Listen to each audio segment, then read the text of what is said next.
Just resetting. Okay. Hello and welcome everyone to the Baseball Central podcast. How's it going out there tonight? I'm your host Ryan Royster. I'm here with TJ Reynolds, owner here at Baseball Central, and we're a show about any and everything baseball.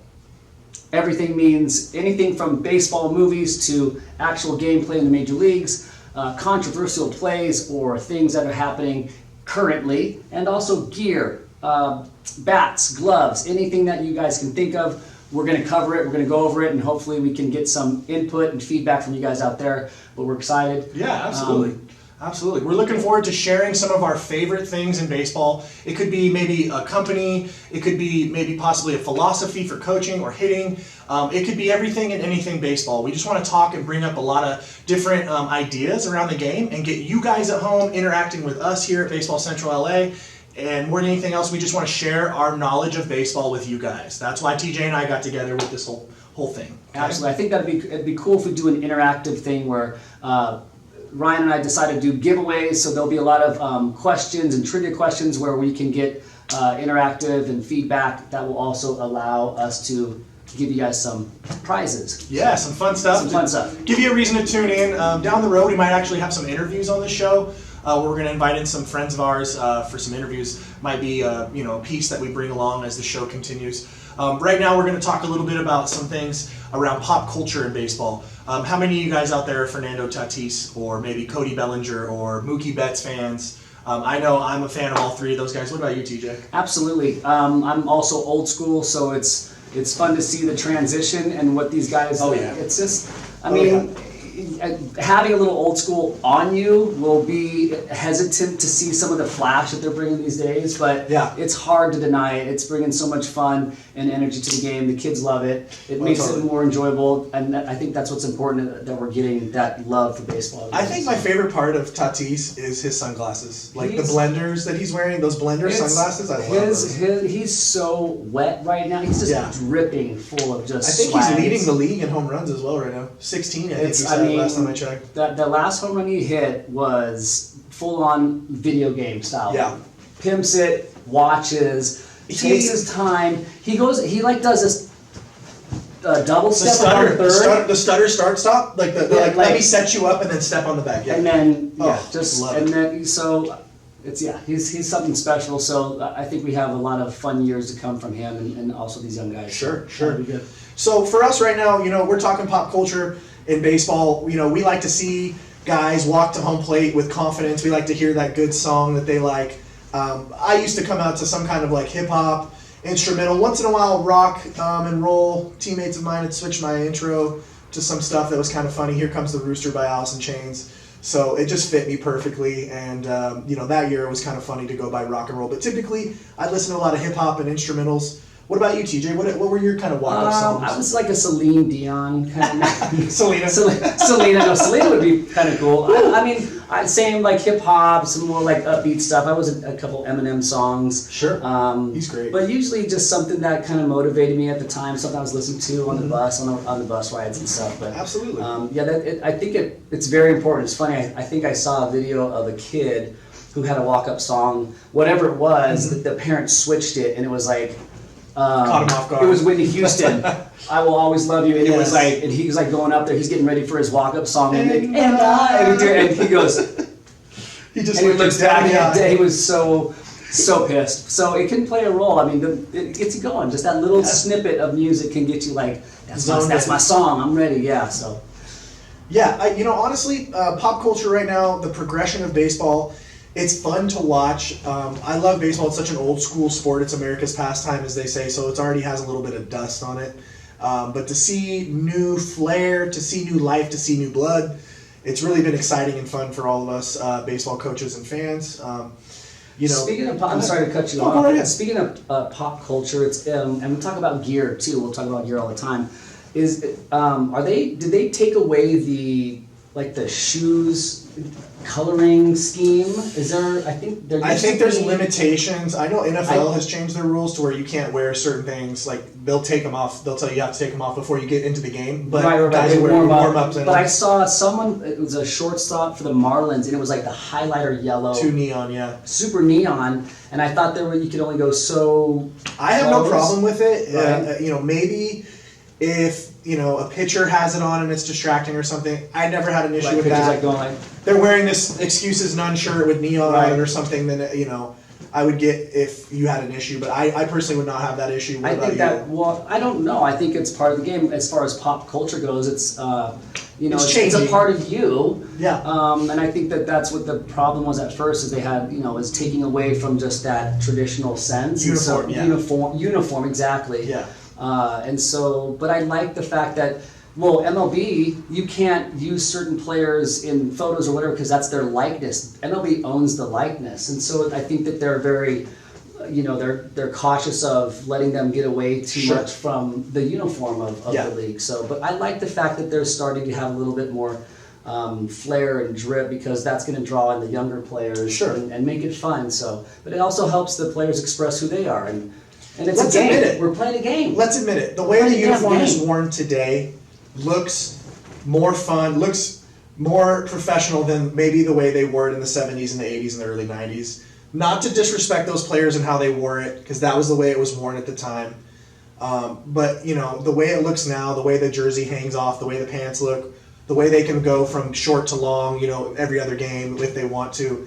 The possibilities are endless for these guys. So, if I'm playing up there, I'm trying to, every game I might wear something different.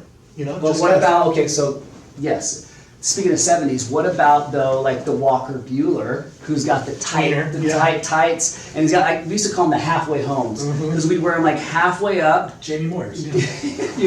and so, yeah, that's kind of a little 70s style on it. But see, the guys Right.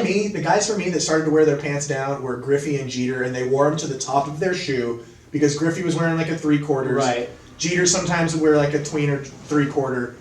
So they would wear their pants down to the top of their shoe. Then it crept all the way over the shoe to the back of the heel. What about that? And then they get it over the spike, and so it's like Yeah. they almost like Like a spatting. they punch the spike through, and that's what holds it. Yep. What do you got on that? I'm not a huge fan of the Did you do shoe. that? No, I did not put the shoe through the pants. I would wear my No, pants. not. Well, the pants over the shoe underneath on the back side. I would wear them folded over so they went over the tongue of my shoe. Right. So it looked crisp. But if you're walking them all the way to the floor and you're stepping on them and dirtying up, Well, yes. I'm not a fan of that. Okay. Yeah. Same. Not a Same. fan of that. So yeah, one of the other things that we want to bring up is kind of interesting. We all love to eat. TJ and I mean, it's pretty apparent I like to eat. You gotta live. You gotta survive. I mean, You gotta survive You have to somehow, survive. right? So we want to highlight ballpark food on this show. Ballpark We want to food. bring up some So good. stadiums, and we want to bring up some of our favorite foods at those places, or maybe Yeah. some ones you've never heard of, or gosh, I heard at Cleveland Stadium, or I heard at Seattle Stadium about this. We want to be those guys to kind of give you something to chew on when you go to those stadiums and think about it. For us, we're going to talk about Dodger Stadium tonight since we're based out of LA. We'll get to all the other stadiums, but for me, I'm going to let TJ start off on what he likes at Dodger games at the stadium, and then I'll finish with what I think's cool. Well, yeah, because it's traditional for me. The Dodger dog is the staple, right? I mean, they sell them in the grocery stores. So the Dodger dog is kind of the go-to. I had some rough experiences with the all beef. no. With the all beef. Oh no! But, no! But so the way to go is to get the non-all beef. Just get the one that's made out of like leather Plant-based, yeah. and Plant-based. plant-based. Leather. It's leather. No. Fun fact about what TJ's saying about Dodger dogs right now, just to interject, that Farmer John's is no longer the hot dog for Who's Dodger doing dogs.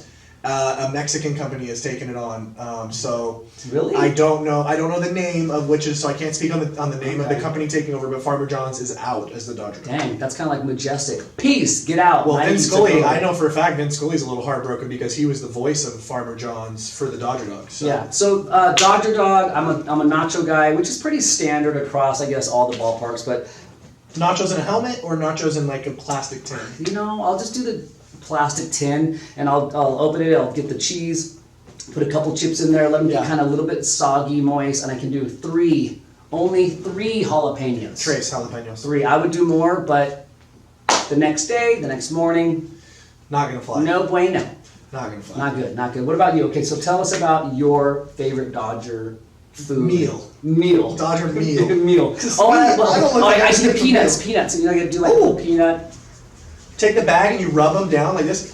get the seasoning and the salt in there a little more, and you rub them down a little. You told me that about seeds. Seeds before. as well. You want to flip them upside down. Take the bag, rub them, shake them. Okay, that's gonna get the salt in and out. And it's the best part about getting peanuts. What's the best part about the peanuts? Getting 3 peanuts or more in the little shells. You've gotten more than 2 peanuts in one shell. What? I saved one. I have a 4 peanut shell that I saved. I dipped in like this hard, clear coating. It's a baseball 4-leaf clover. It is. It's so if you get 3 or 4, unheard of. We're going to do acrylic artwork now where we're going to start freezing baseballs in acrylic. Yes. Okay. Long story short, for me, Dodger baseball, I always end up in the left field pavilion because I like to sit in the left field bleachers as a former left fielder. That's just the place where I like to view the game. And they have this incredible King's Hawaiian, the sweetbread. They have barbecue there with Kona Brewing, and I'm like, man, every time I just gravitate to the luau pig and some kind of pulled pork and Kona beers. It's just my favorite thing at Dodger Stadium. There's so much to choose from kimchi to like all different flavors and nationalities of food. That for me is just the one thing that I just have a soft spot for Hawaiian food. So yeah, King's Hawaiian. Yeah, King's Hawaiian, sleeper. Awesome. So one other thing that we want to bring up on the show that we really care about, and we really want to tell you young guys out there, youth baseball gear is kind of tricky. This isn't the easiest thing to figure out. Sometimes you buy the most expensive glove and it doesn't work the best for you. Sometimes you buy the cheapest glove and it lasts longer than you expected and you use it for almost your entire life and you're like, why the heck didn't I just find one that worked? So on the show, we want to highlight youth gear, and tonight we're going to bring up a very special glove. I'm going to let TJ tell the stories. I'm just going to interject a little bit on the side, but what we're about to tell you is actually pretty special. When I heard who and what was up with this glove, I couldn't believe it. So I'm going to let TJ tell. So a couple of things now that we've been talking about this glove. So it's my youth glove. I don't believe I really used it. It doesn't look like I was using it a lot. I think it was just something I put on my hand, like very, very young. But the funny thing is, it's a Louisville Slugger, but it's made in Korea. Hey, that's right. It's totally fine. I went to Korea a few years ago and took a team, so all good. But so the glove itself is, I feel like it's real leather on this inside part here. It's hard to hide on the inside. What does it say? It's rawhide. Excuse me, rawhide. Rawhide lacing, and then on the back side, it's like what is that? Vinyl. A vinyl. It's pleather. It's like plastic leather. Yeah. But the most important part about this is that I have 3 signatures, and I'm going to go ahead with the first one because it means the most. It says here, to TJ, a future Dodger, Tom Lasorda. Ooh! Tom Lasorda. The coolest dude you could eever have sign his glove. He doesn't sign it, Tom Lasorda. Rest in peace. But I don't think he signed a lot of memorabilia in general. Is there another? There's another autograph on there. Oh my God. There's 4 guys on there. We don't even know who this one is. I just found this one. Okay, we're gonna do more research. But so Tom Lasorda signed this to me, a future Dodger. That's a Hall of Famer, guys. That's a Hall of Fame coach. Yeah, in a sense, I'm a Dodger now. I've lived in LA for it'll be 21 years in October, so I'm a Dodger. So that one's awesome, super cool. On the back side here, on the vinyl side, the first one is Don Drysdale. Okay? Whoa. Another Hall of Famer. That wasn't a bad career. Not a bad career. Holy cow. Right? And the not last, but because I have to figure out what this other one is. This is kind of crazy. But this one here on the bottom, the pinky, is Frank Robinson. So 3 Hall of Famers on this youth glove. Sheesh. I did sign it myself here, TJ. So that one's... So make it 5 Hall of Famers in your heart. In your heart, right? So it's a very special glove. I'm really excited now that I want to try and figure out who signed this. I hate to say it, but there's not many gloves in this world that have 3 Hall of Famers on them, and that they're your youth glove. Now, there's some people who waited their whole life to get 6 autographs on it, and only one of them's a Hall of Famer. Right. This guy has 3, and we have a 4th. We have a 4th autograph on there that we don't know who it is. So I want it kind of. It's interesting. It looks like a Robinson. We'll get back. It's Jackie Robinson, actually. Oh my God! That'd be the coolest. Can you imagine? That'd be so rad. So youth gear. We're going to be highlighting it. Gloves seem to be the hardest thing for youth They're very cheaply made. They're very plasticky. Uh-huh. They're almost like just like put it on your hand. There's no squeezing power. I know that kids and younger kids, they don't have that strength. Keep talking. So, I'm gonna grab a glove. Keep talking. Okay. Go, keep So, talking. but I think what we're trying to figure out, and I think Mizuno's done a pretty good job. There's some easy close gloves that have like this little notch that have a little bit better closing capability, but they're just still weird. They're very odd. And then they're light because they're pleather or they're like a cloth type. So Sure. So gloves seem to be the trickiest thing. I want to.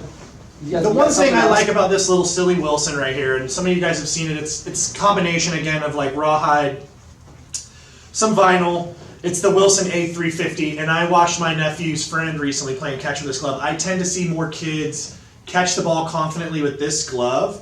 It has a fairly deep pocket. I don't know if you can see from the side angle. This glove typically seems to absorb the ball pretty well, but I just see a lot of kids more confident wearing this. I see their body language is easier to catch the ball than it is with some of these gloves that takes a while to break in. So if you're a person looking for a quick fix to try and get your glove broken in quick, this might actually be the fit if you're a youth player until you can get to a little bit more of a professional adult glove. We would like to suggest, Wilson A350. TJ's a Wilson guy, I'm a Rawlings guy, but this 3 Hall of Fame glove right here is a jack of all trades. It's unbeatable. Louisville we should honestly see what the auction on that might be, not to be sell it, crazy, just to get it just to appraised. see what it- yeah, see what I would it's never worth. sell that. Craziness. So the next thing we want to bring up on the show, guys, is there's a few Major League Baseball players that have stopped into this facility, and I'm going to let TJ speak on it because this is his place. But I've seen a couple of them come in here, and it's pretty cool to have the big dogs show up once in a while. And Yeah. I'm going to let TJ explain about the guys who have come in the last couple of years. So we've had, most recently, we just had John Jay, who's got a 12-year career in the major leagues. Really cool, just easygoing vibe. Was even helping one of our younger players, just kind of talking with them, kind of let them just hang out. I'm pretty sure I played some minor league games in IA against him. Probably. When he was in Palm Beach. Just a super cool guy and made a pretty good career for himself. I think he's actually playing for the USA team right now. Oh, nice. So he just was in. We've got guys like Colton Wong that have come through here. A lot of the Rockies, when my father was with the Rockies, he'd bring in some guys over summer camps, like Nice. Trevor Story, Cargo, Jordan Pacheco. Tulo never came. We had Nolan Arenado? Arenado never came. Oh, that would have been dope. Dexter Fowler. Oh, wow. What about Adrian? Didn't Adrian come? Adrian Gonzalez? Yeah, he came So through. he came through on his own, actually. Just came in and was using the batting cage, worked out with some of our club teams, just kind of jumped in, did some ab work, which was kind of cool. Nice. Super cool guy. And then we also have some guys that have actually come through the, I guess, Baseball Central kind of system. Sure. And have taken lessons here or worked out here for a while. The Heineman brothers, most notably, as far as local kids that have really played a big role for us as far as just notoriety, I guess. Mm-hmm. Tyler, who's a Windward kid, a local high school, also went to UCLA. He's with the St. Louis Cardinals. His brother Scott is with the Reds, who went to did he go to Oregon? I think he did. For a minute. I think he did, yeah. For a minute. One other guy I want to shout out, Ryan Sheriff. We know you come in here once in a great while. We Absolutely. appreciate you, buddy. Ryan Sheriff also helped us out a lot with some camps, did some lessons, and just a super down-to-earth guy who's always looking to give back. So Ryan Yeah, Sheriff, hats off, man. hats off to you and all the other guys that come through. We thank you so much.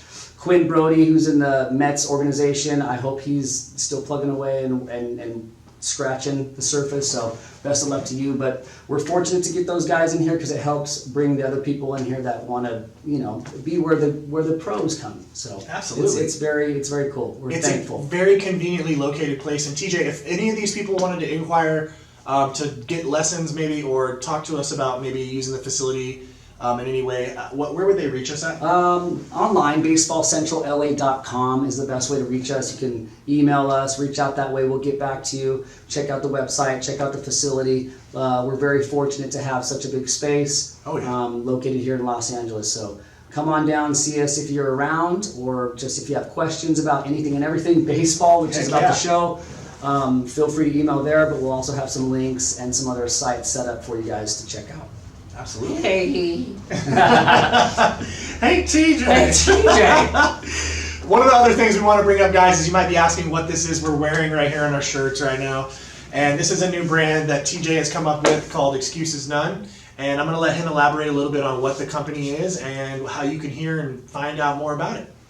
Yeah, so it kind of started off as a joke with having club teams or maybe some players show up a little bit late. And of course they come in and they start saying some, this and that. It's my mom, it's my dad, it's my cat. And I was like, and now starting for your LA excuses, Ryan Royster, whatever, right? So Exactly. it was kind of a joke, and then I would say, I'm gonna get some jerseys made that say excuses on them. But so it just kind of, it's something that I feel like pertains to everything in life as far as getting up to go to work, getting up and going to work out, or walking the dog, or calling mom or dad or grandma or whoever, just reaching out and doing stuff that maybe seems like it takes a lot of effort, but it really doesn't. And so it kind of helps keep you accountable just to just do it. It's a reminder, guys. It's a reminder. It's a reminder. And it's a good one. So, when you wear it, you have to just always know. Represent it. Excuses, I got none. How many you got? I got 0. I made a lot during my career, and I apologize to those coaches for being lame ass. So that's my fault. Yeah. Oh no. So we're sponsored by them. We'll be doing a lot of giveaways through Excuses None as well. One other thing I want to say about this brand is we might not be making a ton of. Excuse me, I won't be making anything. I apologize. This is TJ's. Represent though. We will be wearing. I do love wearing the gear. TJ always has the coolest stuff. He always finds really nice, great fabrics for the tees. They fit nice. They're typically from places that you would know of. We buy those brands and then we turn them into our brand as well. Here at Baseball Central is what I mean. This is obviously TJ's thing and he's kicking off, and we would love to support it and have you guys support it with us. They're not going to be making a bunch of these t-shirts, guys. The one I have right here that's Ducks colors, he surprised me with this and I didn't even expect it. So I'm very grateful to have one of the Excuses None to start off. So some of these shirts and sweatshirts are going to be kind of rare. There's only going to be 5 of them out, 10 of them out. Yep. So if you want to get one of those 10 or 5 or something, inquire to TJ. Stay tuned. I'll have a Some Shopify online store that you guys can go and check it out. So kind of first come, first serve. Shopify, nice. Yeah. So Sweet. Yeah, some giveaways in there as well. So stay tuned for that. We'll get some interviews going on the show. Last thing we want to bring up is a very important part to us here. We've had a couple baseball shows that TJ's put on for some artists here at Baseball Central. And we like to run events, comedy shows, art shows. And we wanted to highlight this artist in here in the back that TJ's going to talk about. So I was cruising the gram years ago, and I was cruising the gram a few years ago, and I found a post of a Bo Jackson painting, and that's my favorite athlete growing up. Bo Jackson was just Not a bad guy to not like. a bad guy to like. I was a 3-sport athlete in high school, so Still is a 3-sport athlete. The guy can do it all, man. It's insane. I do my best. But the Bo Jackson painting that this artist had done was just spot on. I loved it. It's actually in the office here. I didn't pull it off the wall. So You'll see it. Well, in you'll time. see it. We're going to bring out all the stops. Don't But worry. he is a Japanese artist from Osaka, Japan, and his name is Hideshi Yokoyama. And Osaka. we miss you. He's amazing, the most sweet, kind man. But he's so talented, and he does little characters like this. He does. This is a 3-dimensional one, guys, that has like depth to it. This is Andre the Turn it Hawk to the side so they can see how depth it is. Yeah. Dawson. It's kind so of thick. It's thicker foam. It's thick. It stands. It's amazing. This one here is similar style, but it's more. It's on a flatter piece of hard cardboard and painted. But he's amazing. He's This done right so here many is- pieces. This is Turner, and I bought this. Print because I just couldn't resist his beard in it. Hide's so incredibly just detailed in his work, and he creates his own little bobblehead version of it. It's fun. It's honestly fun to look at some of the characters because he brings the side of them out you've never seen before, and that's why I like him. Hold on. For 2 minutes. I know. And you can hold on. It's okay. Let me get. What is his? Region. Well, I just want to go. Okay, so, and you can follow him on Instagram at Hide, which is HIDE Yokoyama, YOKOYAMA, Hide.Yokoyama. Follow him. He does a lot of custom work. He'll do personal stuff if you have pictures of your son or daughter playing baseball and you want those done and captured on a painting, he'll do everything. But I'm pretty sure he did the newspaper over in Osaka. He does. He was all the artwork Absolutely. for them. They don't do like photographs in the newspaper, so he would draw. in a baseball magazine, And draw in a baseball magazine to give you like kind of what they were talking about, and it's cool stuff. We had his It's cool first American art show here at Baseball Central. We had a second one with 6 artists, and we hope to have a third, hopefully soon. We'll see how everything's working out, but we'll try and feature a new artist every time. Yeah, it's definitely something that we want to bring up because we feel like the baseball art community is something that is slow to grow, and now it is starting to grow a little bit bigger. And TJ was a huge instrumental part of being one of the first guys ever to have a baseball art show, and he's had multiple now. We've had 2. COVID knocked this last year out, but we're going to go ahead and be back this next year with another one. And I'm sorry that I even had to say those COVID word, and I apologize. So All good. We love baseball, we love art, we love music, we love everything baseball, and we hope to keep covering stuff that you guys can question us about, or if you have different things that you want us to talk about, let us know and we'll do that. We'll be your In the future. soundboard. Absolutely. Yep. Thanks for tuning in, guys. Thank you. Have a Baseball wonderful week. Central Podcast. Check us out. We'll see you guys soon. Take care, guys.